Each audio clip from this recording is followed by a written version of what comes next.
ক্রাইস্টচার্চের মসজিদে হামলা নিউজিল্যান্ডের ইতিহাসে অন্যতম কালো অধ্যায় এই মন্তব্য করেছেন দেশটির প্রধানমন্ত্রী জেসিন্দা আর্ডার্ন।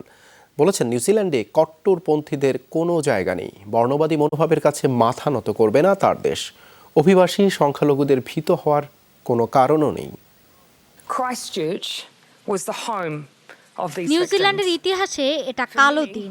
দুটি মসজিদে চালানো এলোপাতাড়ি গুলিতে প্রাণ হারিয়েছেন কমপক্ষে 40 জন, আরও 20 জন আহত হয়েছেন।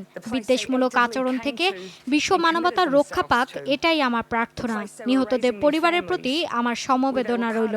এটা পরিকল্পিত সন্ত্রাসী হামলা, কারণ নিউজিল্যান্ডে কট্টরপন্থী মতাদর্শধারীদের কোনো স্থান নেই।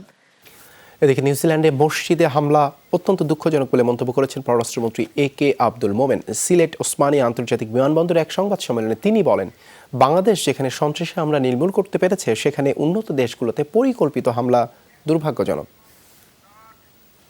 অত্যন্ত দুঃখজনক যে আমরা দেশে যেখানে জিরো টলারেন্স করে মোটামুটি ভাবে আমরা সন্ত্রাস মুক্ত দেশ, আমাদের দেশে আর সন্ত্রাসী আর হয় না।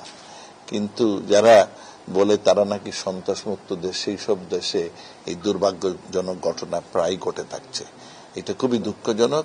যারা মারা গেছেন তাদের জন্য আমাদের সমবেদনা রইল।